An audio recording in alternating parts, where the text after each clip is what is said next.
When I left town, my parents sold my dog, saying, "Your sister needs money for wedding shoes." When I returned, I calmly asked, "Who bought it?" The next night, the doorbell rang, and the new owner stood there with a surprise that made them shiver.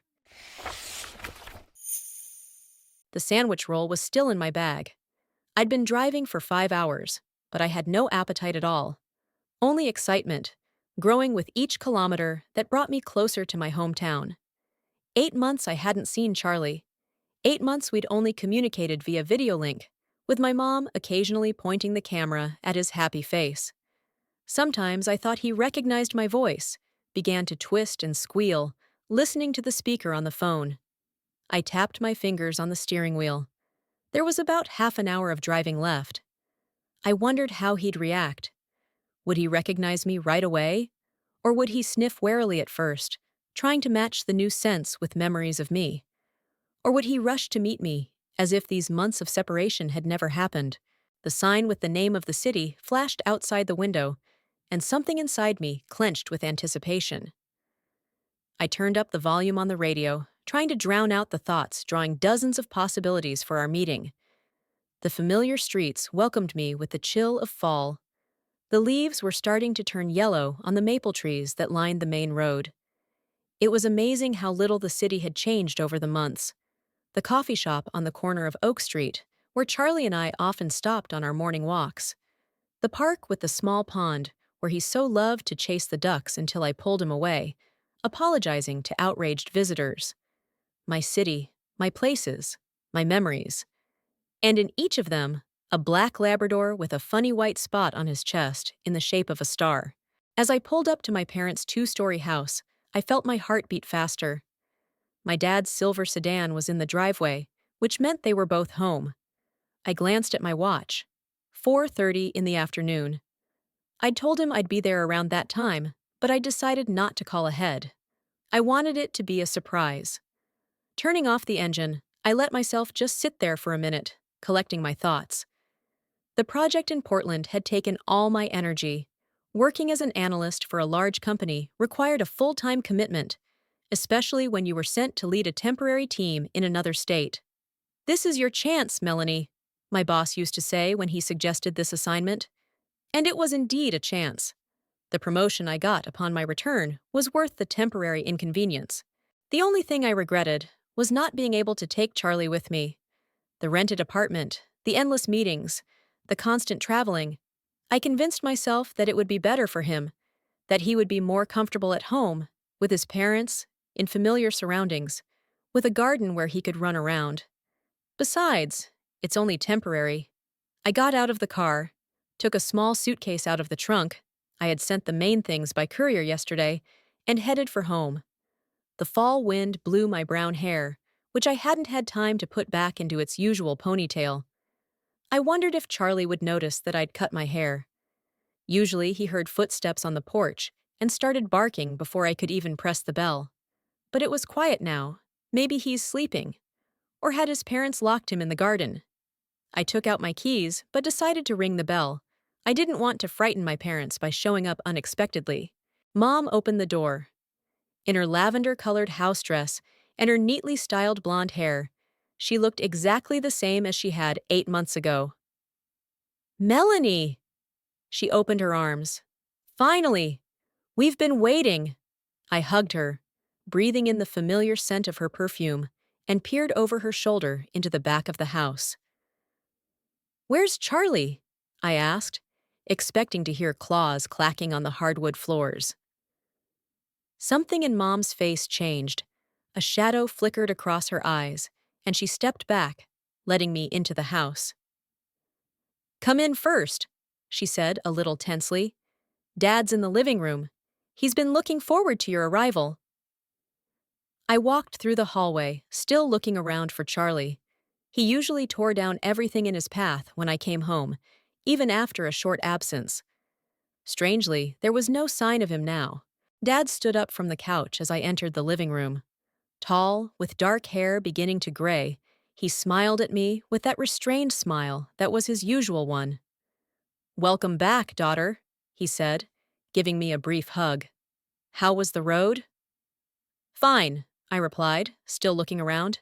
Where's Charlie? There was silence. I looked first at my dad, then at my mom, who was nervously interlocking her fingers. Something was wrong. Did you lock him in the garden? I asked, heading for the back door. Melanie, my father's voice stopped me. Sit down, please. I froze. Something in his tone made my heart skip a beat. I slowly turned toward them. Mom avoided my gaze. What's wrong? My voice got quieter. Did something happen to Charlie? Dad cleared his throat. No, he's fine, he said firmly. It's just, he's not here. What do you mean, he's not? I felt a chill run down my spine. Did he run away? Lost? My parents looked at each other, and my mom finally looked at me. We sold him, honey, she said quietly. The room seemed to spin around me. I leaned my hand against the wall, trying to make sense of what I'd heard. Sold? I asked again, hoping I'd misheard. My Charlie? My father nodded, his face impenetrable. It was a smart move, Melanie. You realize your mother can't take care of a dog that size? She has a back? But you promised. My voice trembled. You promised you'd take care of him until I got back. We talked about it before I left. Circumstances have changed, my father said. Besides, your sister. He stopped, but it was too late. I felt a wave of anger rising inside me. What did Jennifer have to do with this? My mom sighed and walked over to me, trying to take my hand. I pulled away. You see, she had a problem with the money for the wedding, she began in an excusing tone. She really needed special shoes, designer shoes to match her dress. And the budget had already been exceeded, and I shook my head incredulously, not believing my ears. You sold my dog to buy Jennifer wedding shoes? I struggled with every word. Don't be so dramatic, Melanie, my father frowned. It's just a dog. And Jennifer's only getting married once. It's a big day for her. I closed my eyes, trying to deal with the storm of emotions. Charlie had been with me for 3 years. 3 years of unconditional love, support, and loyalty. He was there for me when I cried nights after Adrian's betrayal. He lay at my feet when I was working late. He greeted me every night as if he hadn't seen me in forever. And they sold him for the shoes. When? I asked, opening my eyes. A month ago, Mom said. A good man, a veterinarian. And you didn't tell me. It wasn't a question, it was a statement. You've been hiding it for a month. We knew you'd be upset. Mom looked guilty. We wanted to tell you when we met. I looked in the corner of the living room where Charlie's bedding usually stood. It was empty, his toys, his bowls, all gone, as if he'd never been in this house. We're old people, Melanie, my father continued, seeing my silence. Taking care of such an active dog is not something we want to do in retirement. Then why did you promise? I looked him straight in the eye. Why did you have to tell me everything would be fine? That you'd look after him? That I wouldn't have to worry? My father pressed his lips together. We thought you'd stay longer in Portland. Or find an apartment there where you could keep dogs. I took a deep breath, trying to calm down. There was no point in yelling or crying. It wouldn't bring Charlie back. I had to act. Who bought him? I asked quietly, surprised at my own voice. My parents looked at each other again. Does it matter? Dad asked. Melanie, you have to understand. Who bought my Charlie? I repeated, enunciating each word clearly. The vet, Mom finally answered. Minus Ethan Rogers. He has a clinic on the west side of town. I nodded, memorizing the name. So, Ethan Rogers, a veterinarian. That's something. I'll go to him, I said firmly. Melanie, don't do anything stupid. My father frowned. The deal's done. The dog is sold. You can't just go and demand it back. I gave him a long look. The man who had taught me to be honest, to keep my word, to respect other people's feelings, was now telling me that selling my dog behind my back was an okay thing to do. Don't tell me what I can and can't do, I said quietly. Not after what you did. I turned and walked towards the door, picking up my suitcase. Where are you going? Mom asked worriedly. Melanie, you just got here. I made your favorite roast. I'll find a place to stay, I said without turning around. I don't want to be under the same roof as you right now. Don't be silly. My father came closer. You're tired from the road. Rest, eat, and tomorrow we'll discuss everything calmly. I stopped at the door and looked at them. Two people I'd loved all my life. The two people I'd trusted, who I'd counted on. You sold my Charlie, I said, feeling the betrayal clawing at my insides. My only true friend. And not because he was sick, or you were having a hard time caring for him, or you couldn't handle it.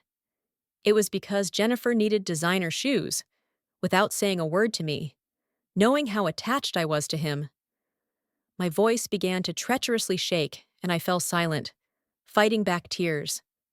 Not now, not now. I won't let them see how badly they hurt me. We were only thinking of your welfare, Mom started, but I shook my head. No, I said firmly. You were thinking about Jennifer. You always do. With those words, I walked out, closing the door quietly, almost gently behind me. Despite the storm inside, I didn't slam it, didn't make a scene, didn't burst into tears. That's the kind of person I was, Melanie, the kind of person who never causes trouble. Melanie who always understood. Melanie whose feelings were always second to her little sister's needs. Sitting in the car, I looked at the house where I grew up. The house I had longed for all these months. The house where my faithful friend was supposed to be waiting for me. I pulled out my phone and typed in a search for Ethan Rogers Veterinary Clinic. A few clicks, and I had the address. According to the map, it was about 20 minutes away. Tomorrow. Tomorrow I would find it and find out what had happened to Charlie. And if there's even the slightest chance of getting my friend back, I'll do it. Even if it means paying twice what my parents got. In the meantime, I need to find a place to sleep. And maybe cry out all the pain and disappointment I'd worked so hard to hide in front of my parents. I started the car. The only thought pulsing in my head was, I'll find you, Charlie. I'll bring you home. The motel on the outskirts of town turned out to be pretty decent. Clean room, hot shower, and no questions asked, just what I needed. I lay on the bed, staring up at the ceiling, trying to calm my racing heart. My mom's confused face and my dad's adamant gaze were in front of me. Your sister needed money for wedding shoes. That phrase kept spinning around in her head like a broken record. Always Jennifer. Always her needs, her wants, her dreams. And me, I was just the big sister, the one who should be understanding, accommodating, supportive. Taking a deep breath, I closed my eyes, and the memories came flooding back. I was 7 when Jennifer was born. I remember standing by the crib, looking at the tiny creature with the fluff of blonde hair, and promising to always protect her. How naive that sounds now. Soon enough, it became clear that my little sister didn't need protection. She knew how to get everything she wanted with a single smile or tear, depending on the situation. Melanie, give in to your little sister. She's a little one. Melanie, give her your doll. You have lots of them. Melanie, you're the oldest. You should understand. It was the refrain of my childhood. Of course, my parents loved us both. But with Jennifer, they were always softer, more forgiving. She would throw a tantrum over stale yogurt and be comforted. I ate what they gave me in silence because good girls don't complain. High school prom night. I dreamed of the simple blue dress I saw in the window. But the week before, Jennifer wrecked my dad's collector's model car. The money set aside for my dress went toward replacing the model so as not to upset Dad. I ended up going to prom in my mom's restitched dress. Going to college. I got a scholarship, but it wasn't enough for all my expenses. My parents promised to help, but at the last minute, it turned out the savings was needed for tutoring for Jennifer. She'd failed several subjects and was in danger of having to repeat a year.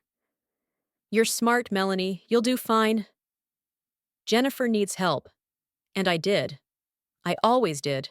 Working nights at the cafeteria, saving money, wearing the same clothes for years. But there was no expense spared for Jennifer. Fancy clothes, trips with friends, summer camp with tennis courts. Maybe I seem petty when I think back on it all. But now that they'd sold the only being who loved me unconditionally, those old resentments resurfaced with renewed vigor, and Charlie came into my life at the worst possible time. I thought I'd never recover from that blow. Adrian. He was tall, with expressive brown eyes and dimples in his cheeks when he smiled. We'd met at a marketing conference. I represented the analytics department. He was from the sales team. That evening, we sat in a small bar and talked as if we had known each other all our lives.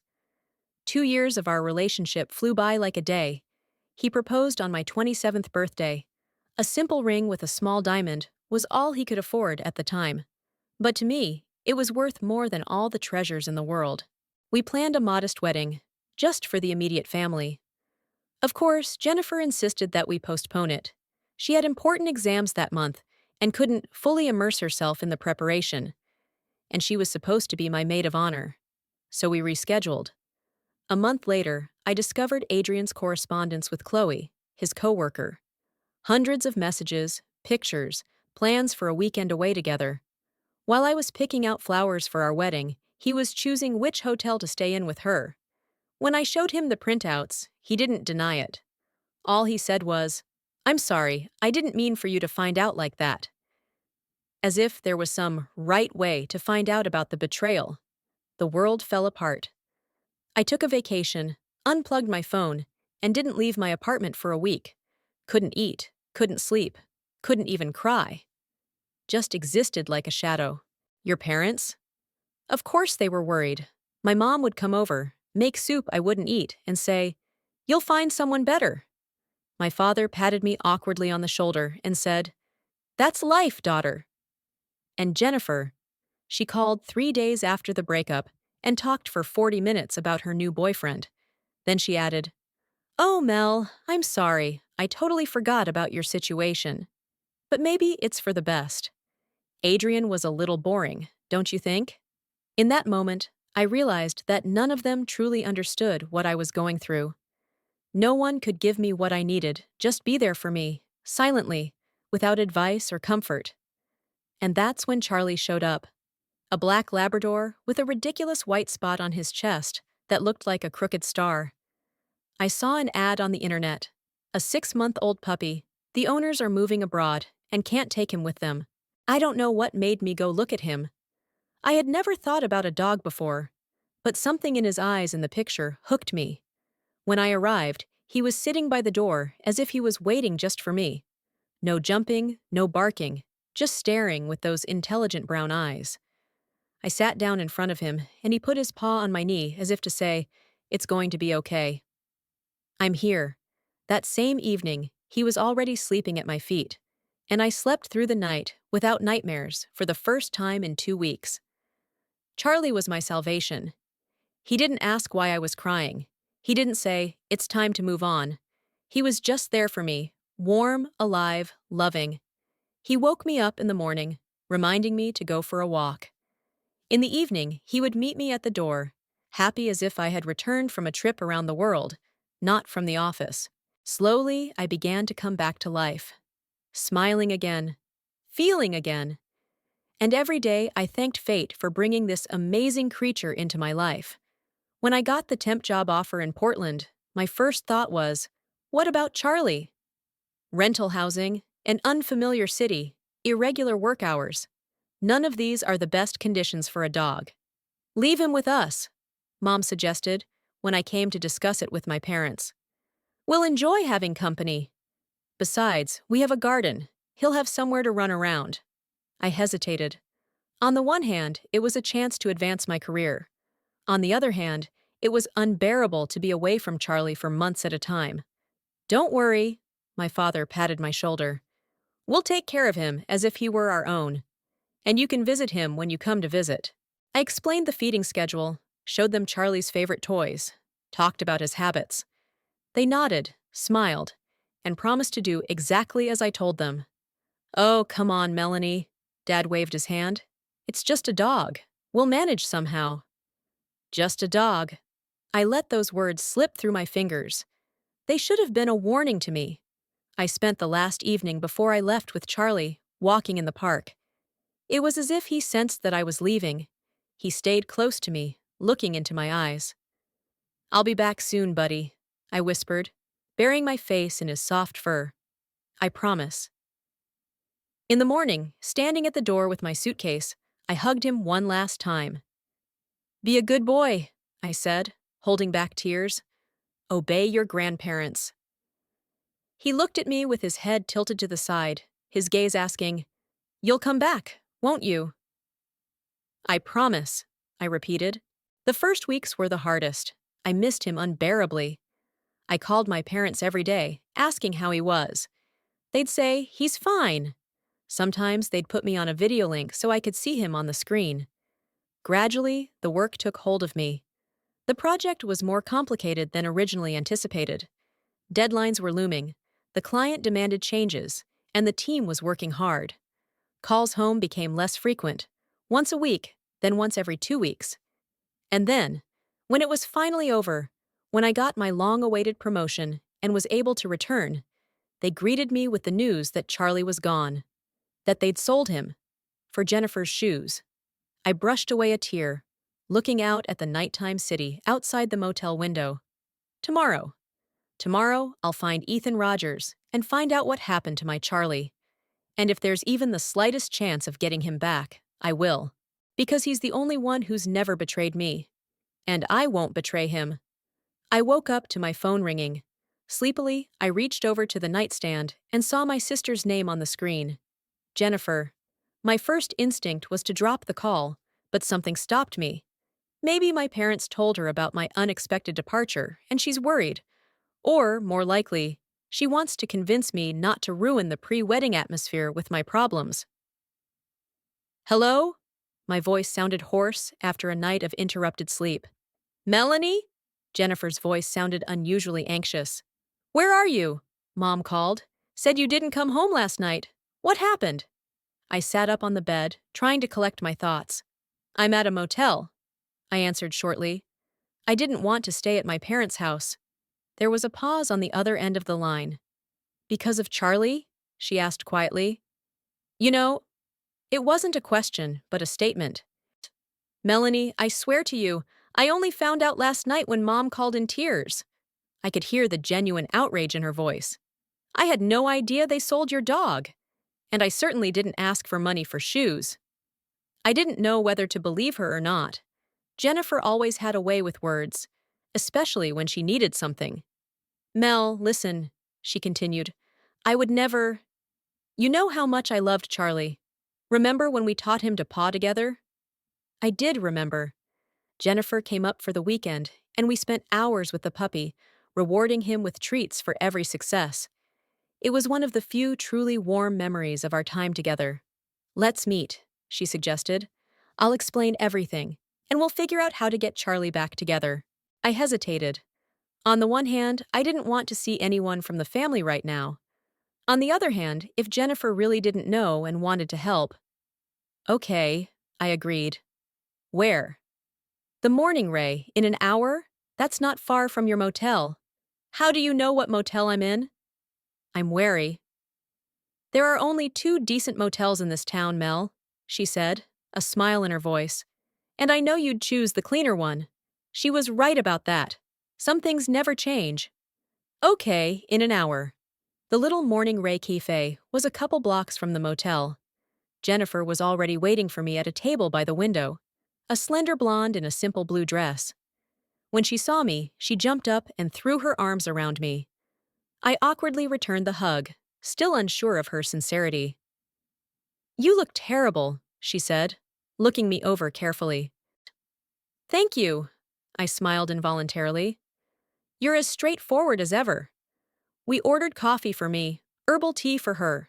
When the waitress left, Jennifer stepped forward. "Now tell me everything in order." And I did. About coming home. About the empty corner where Charlie's bedding should have been. About what my parents had said about the shoes. "They really said that?" Jennifer's eyes widened. "Your sister needed money for wedding shoes?" I nodded, watching her reaction. Jennifer's face contorted with anger. "That's total bullshit." She pounded her palm on the table. My mom gave me money for shoes a month ago, and I didn't even ask for it. She offered it to me. I looked at my sister, trying to see if she was telling the truth. There was genuine indignation in her eyes. Why did they say that? I asked. Jennifer sighed. I guess it was just convenient for them to blame it on me. You know parents, they never admit their mistakes. It was hard to argue with that. All our lives we've been taught to take responsibility for our actions, but they never followed that rule. Daddy always had a hard time with Charlie, Jennifer continued thoughtfully. He complained about the dog ruining his lawn, barking in the morning, shedding on the couch. But they promised to look after him. I heard the resentment in my voice again. They knew how important he was to me. Jennifer covered my hand with hers.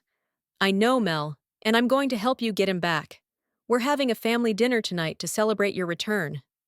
My mom called, told me to give you the invitation. We can nail them to the wall together. I'm not sure I want to see them, I admitted. I understand, she nodded. But otherwise, we'll never know the details. Who bought Charlie, on what terms, if there was any paperwork involved? We need that information. I knew she was right. As much as I wanted to avoid another confrontation with my parents, I couldn't find Charlie without their testimony. Okay, I agreed. But if they start making excuses again, I'll be on your side, Jennifer said firmly. I promise. And, to my surprise, I believed her. At 6 p.m. sharp, Jennifer and I stood at the door of my parents' house. I could feel my back muscles tensing in preparation for an uncomfortable conversation. Breathe, my sister whispered, squeezing my hand. We'll be fine. Mom opened the door. Her face brightened at the sight of both of us. Girls, I'm so glad you came together. She tried to hug me, but I stayed still. Noticing my coldness, Mom stepped back, nervously fixing her hair. Come in, dinner's almost ready. Your favorite roast beef, Melanie. Dad was waiting in the living room, with a newspaper in his lap, and his glasses slipped down to the tip of his nose. Ah, here are our daughters, he said, without getting up from his chair. Melanie, I'm glad you've come to your senses. I haven't, I said, sitting down across from him. I came to talk about Charlie. Dad put down the paper and took off his glasses. We already talked about it yesterday. The subject is closed. No, it's not, I said, my voice challenging for the first time. And it won't be until I get my dog back. Melanie, honey. My mom sat down next to me. Why don't we eat dinner first? I've been cooking so much. Mom. Jennifer sat down on the other side of me. I want to know why you told Melanie you sold Charlie for my wedding shoes. There was a tense silence in the room. Mom started. No, Dad said. We don't need to justify ourselves to our own children. The decision was made, period. The decision to sell my dog behind my back? I felt a wave of anger rising inside. The dog you promised to take care of? The one that got me through the hardest time of my life?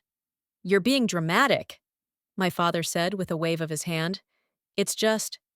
Don't you dare say it's just a dog. I raised my voice, something I almost never did when I talked to my parents. Charlie was my family. A real family, the kind that doesn't betray. Melanie! Mom was outraged. No, let her talk. Dad straightened up in his chair. Come on, Melanie, tell us what terrible parents we are. How we betrayed you. How we didn't live up to expectations. Go on. And something inside me broke. All the years of silence, all the hurt I'd swallowed, all the times I'd backed down to keep the peace in the family, it all came out. Okay, I'll say it. My voice became suddenly calm. You never put me first. Never. All my accomplishments, all my needs, all my dreams have always been secondary. It was always Jennifer, her grades, her wants, her future. That's not true, Mom exclaimed. It is true, Jennifer said quietly, to everyone's surprise. It's the plain truth, Mom. You've always spoiled me, and Melanie was supposed to be sensible. Father blushed. We love you equally. Maybe you do, I replied, but showed that love in different ways. When Jennifer wanted a dog, you bought her a spaniel puppy. When I asked for one, you said there were enough animals in the house. When Jennifer got a C in math, You hired her a tutor. When I got a scholarship but needed extra support, you said I could handle it. We just knew you were stronger, Mom muttered. No, you just thought my feelings were less important. That I would bear it all, forgive it all, understand it all. And I did. For years. But not this time. I stood up, feeling my hands shaking. I want to know who you sold Charlie to. I want to know the terms of the deal. And I want to know it now. Mom looked helplessly at Dad. Richard, maybe we should. No, he said. I'm not going to let her dictate terms in my house. Then I'm leaving. I turned toward the door. And where will you go? Dad asked mockingly. To your motel? How long will you last? I turned around, looking him straight in the eye. As long as it takes. I'll find Charlie on my own. Ha! Dad got up. You think it's that easy? You think Ethan Rogers is just going to give you a dog? He paid good money. There was silence in the room. I saw Mom close her eyes, and Jennifer smiled victoriously. Minus Ethan Rogers, I repeated. The veterinarian. My dad realized he'd blurted it out, and he turned even redder. That doesn't change anything. He has the papers for the dog. I did it legally. What papers? I asked. Charlie was registered to me. You had no right to sell him. You left him to us, Dad countered. In fact, you gave him up. I left him to you for temporary custody, I almost shouted. You promised to take care of him until I returned. That's enough. Mom came between us. Stop it, both of you. Richard, tell her the truth. Father pressed his lips into a thin line. The dog was ruining my lawn, he finally said. Barked at the mailman, littered everywhere, and when Rogers offered to buy it. He offered. I clung to that information. Yes, my father reluctantly admitted it. He examined the dog when we brought him in for his vaccinations, said he was looking for a Labrador for his niece, and was willing to pay a good price. How much was my Charlie worth? I asked, feeling a lump in my throat. $1,000, Dad said proudly. A good deal for a purebred dog. I gasped in indignation. A purebred? Charlie is a purebred Labrador. I have papers. Not a pedigree, Dad countered. Not a show dog. I don't care about shows. I felt tears coming to my eyes. He's my friend, not a commodity. Melanie, Jennifer stood beside me. I think we should leave. We found out what we wanted to know. I nodded, not trusting my voice. So you're not even having dinner? Mom looked confused. I've been cooking all day. I'm sorry, Mom, Jennifer replied. But I've lost my appetite. Come on, Mel. In the car, sitting next to my sister, I let the tears fall. I can't believe they did that, I sobbed. It's like my feelings don't mean anything. Hey, Jennifer squeezed my hand. We'll find Charlie. I have a friend at the registry office who can help us get the address of that vet clinic. I already found it. I pulled out my phone and showed the website for Rogers Veterinary Clinic. I'll go there tomorrow morning. Do you want me to come with you? Jennifer offered. I shook my head. No, I'd have to do that on my own. But thanks for being on my side today. She smiled. You're welcome, sis. By the way, I liked the way you put Daddy in his place. I've never seen you so angry. I've never seen me like that either. All my life, I've avoided conflict, suppressed my emotions, tried to be a good girl. But today, something changed. I wasn't going to be quiet anymore. Back at the motel, I called the Rogers Clinic and got an answering machine. Leave a message and we'll get back to you during business hours. I took a deep breath. Hello, Dr. Rogers. My name is Melanie Frost. I'm calling about the Labrador named Charlie that you recently acquired from my parents.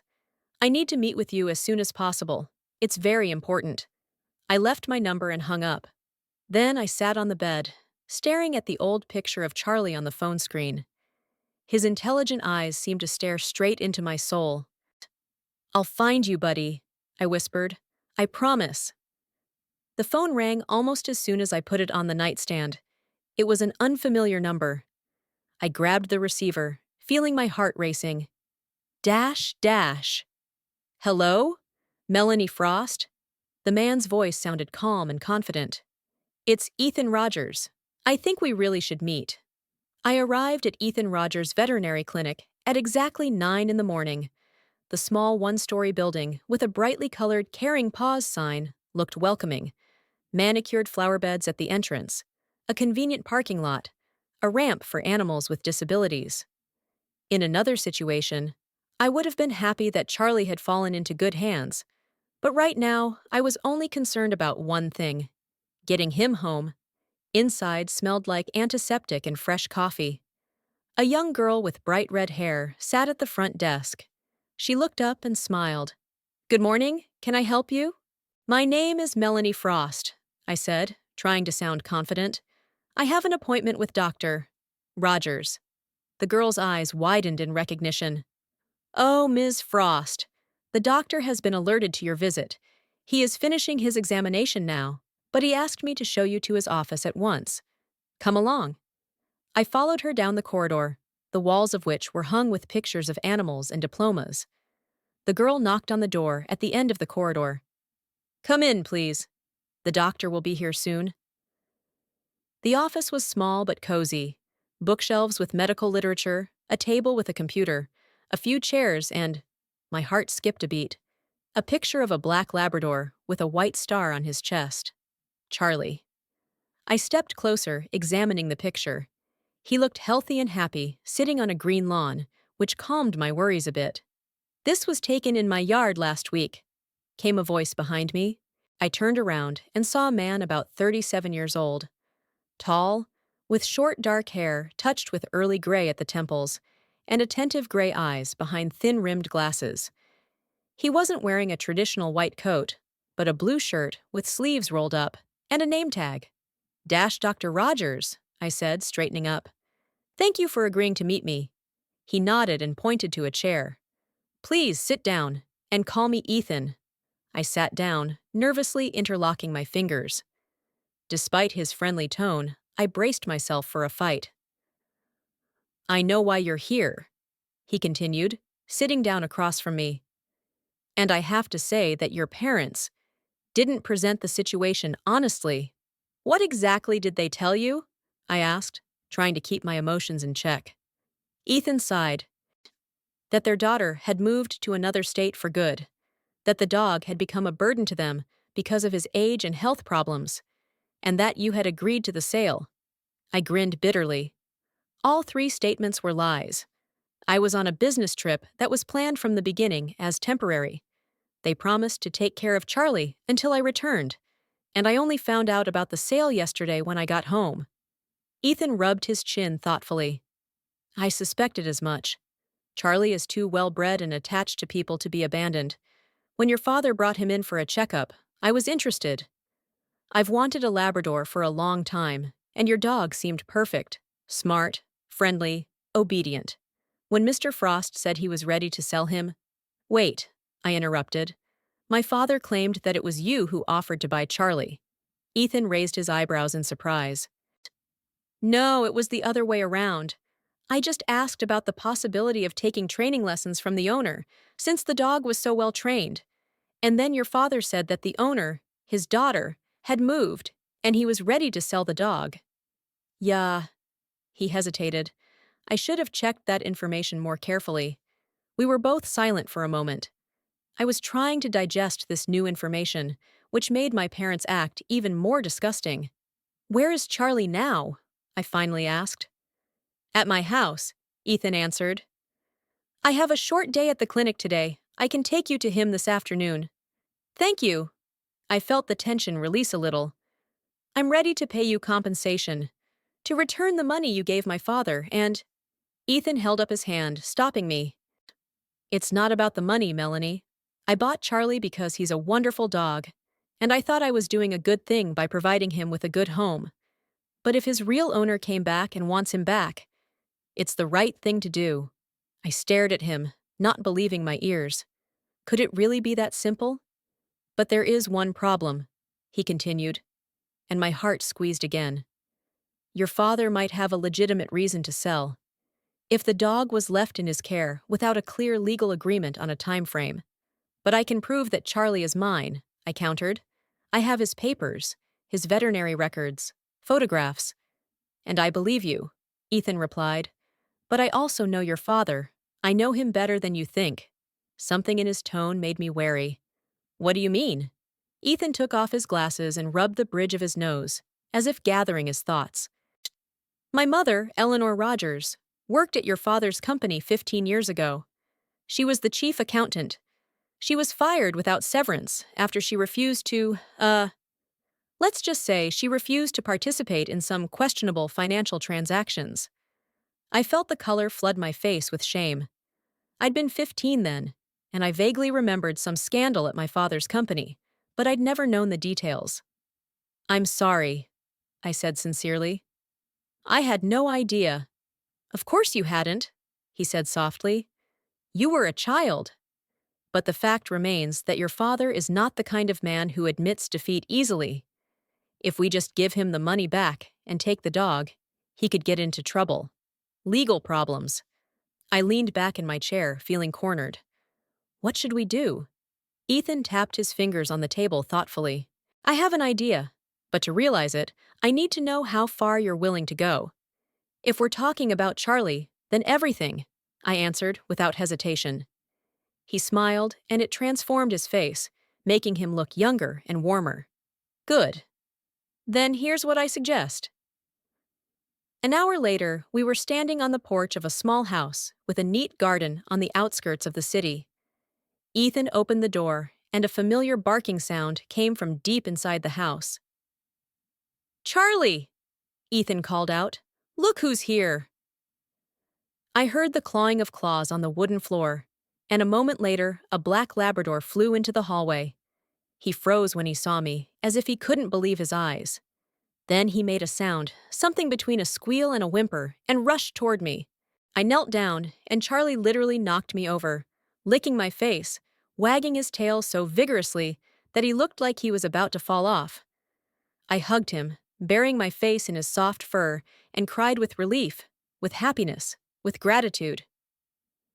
That's it, I said, trying to calm him and myself. I'm here, boy, I'm back. Ethan stood to the side, watching our reunion with a slight smile. Now I see I wasn't wrong, he said, when Charlie calmed down a little and lay down at my feet, resting his head in my lap. He'd never reacted to me like that before. Thank you.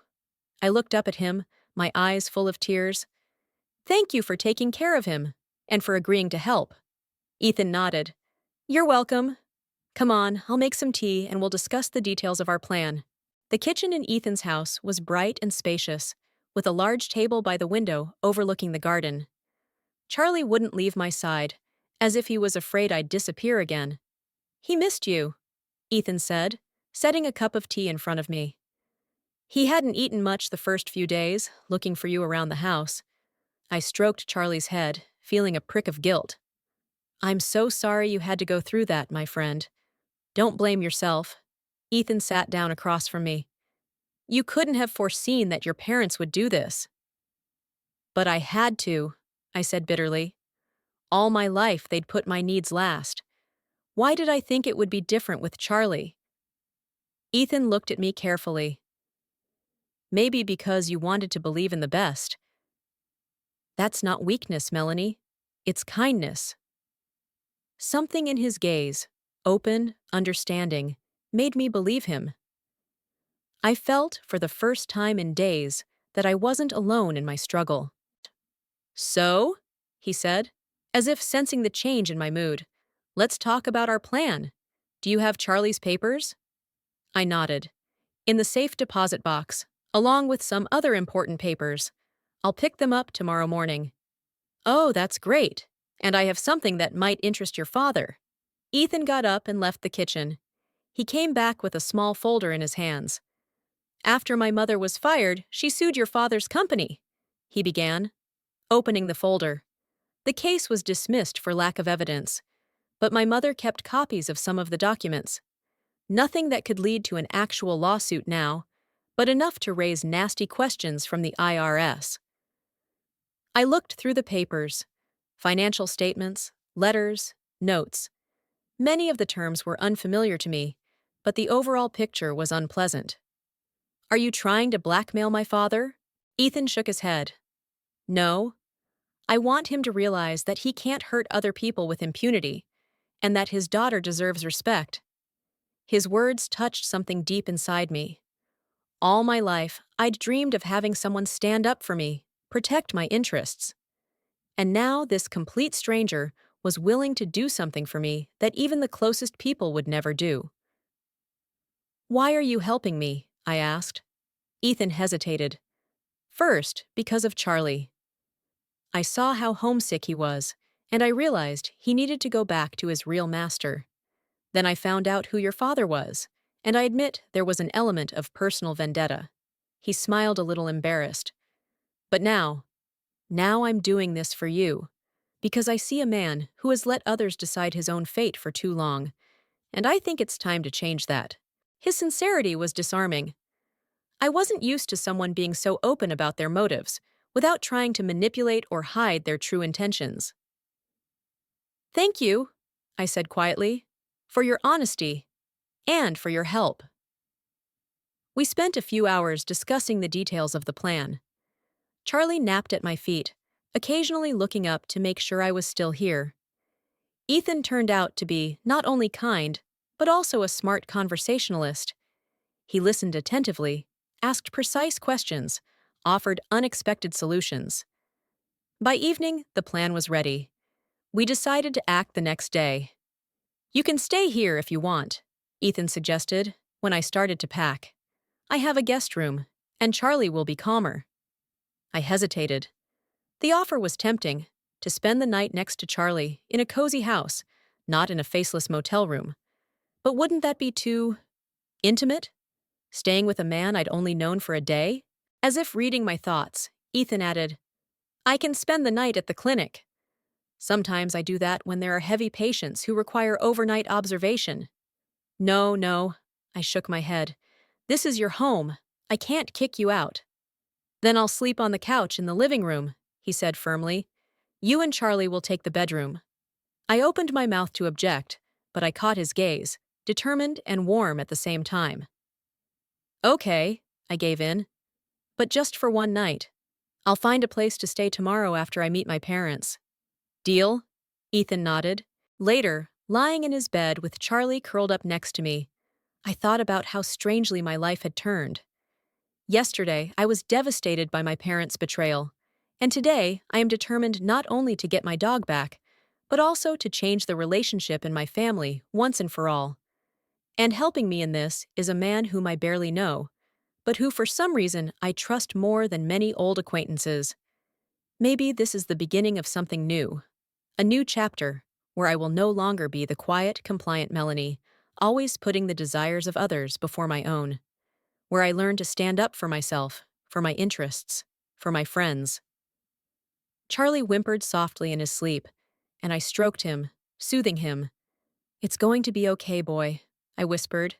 We won't be apart again, I promise. And for the first time in a long time, I actually believed in my words. The next night, we stood at the door of my parents' house. I nervously clutched Charlie's leash, who seemed to sense my excitement. He was unaccustomedly quiet and nuzzled against my leg. Ethan stood nearby, holding an inconspicuous brown folder. His presence gave me a confidence I hadn't felt before, especially when it came to confrontations with my parents. Ready?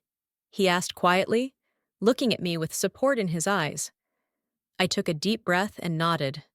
Was I ready? For probably the first time in my life.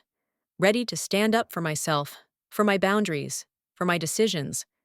Ready to stop being a shadow and start living life to the fullest.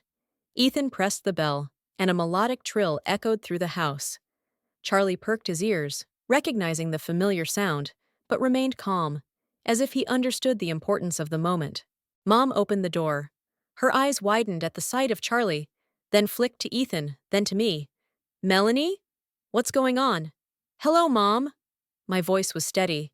Can we come in? We need to talk. She hesitantly stepped back, letting us into the house. Dad was sitting in the living room, reading the newspaper, but he jumped up when we arrived. What's the meaning of this? His eyes were fixed on Charlie, who was sniffing the air warily. How dare you bring the dog back? And you? Dash, he turned to Ethan. What are you doing here? Dash, Mr. Frost. Ethan nodded calmly, as if in a business meeting. My name is Ethan Rogers. I think you remember our deal.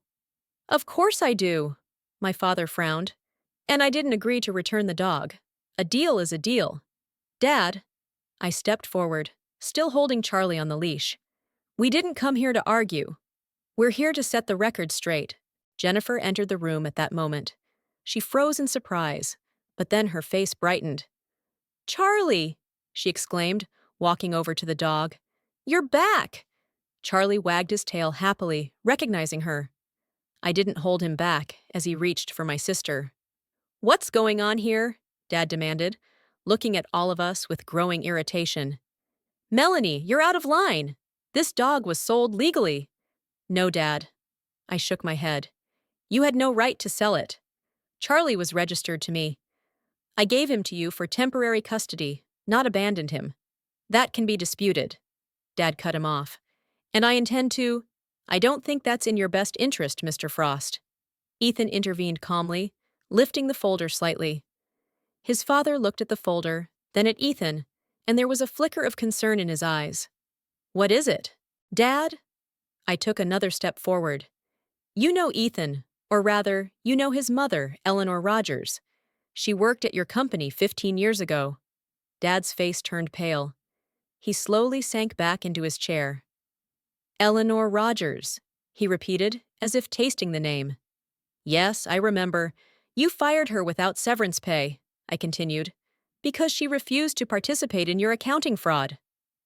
That was a long time ago, my father said, but not as confidently as before. It had nothing to do with our conversation. It does, Ethan argued, opening the folder, because my mother kept copies of some of the documents, like this report here, which shows 2 different amounts of income, one for the shareholders and one for the IRS. He placed a photocopy of the document on the coffee table with my father's signature. Or this memo here, where you explicitly instruct the accounting department to create a fictitious expenditure of $200,000. The second document lay next to the first. My father stared at them without saying a word. These papers are 15 years old, he said at last. The statute of limitations has long since expired. For criminal prosecution, yes, Ethan agreed, but not for reputational damage. Imagine the headlines in the local newspaper. Respected businessman Richard Frost is found guilty of tax fraud. What would your partners think? Your friends at the country club? Members of your church congregation? Mom awed quietly, taking a seat on the couch. Richard, what is he talking about? Dad ignored her question, keeping his eyes on Ethan. What do you want? He asked in a muffled voice. I don't want anything, Ethan replied, closing the folder. It's Melanie who wants to talk to you. All eyes turned to me. I took a deep breath. Dad, Mom, I began, surprised at my own calmness. I don't want a scandal or a public humiliation. I just want you to finally hear me. All my life you've put my feelings, my wants and needs last. All my life I've been Jennifer's shadow, the one who's supposed to be understanding, accommodating, supportive. I won't do that anymore. I paused, giving them time to realize my words. Charlie stays with me. This is not up for discussion. I'll pay Ethan back the money he paid you, and that's the end of the story. Honey, Mom began, we never meant to. I'm not done yet.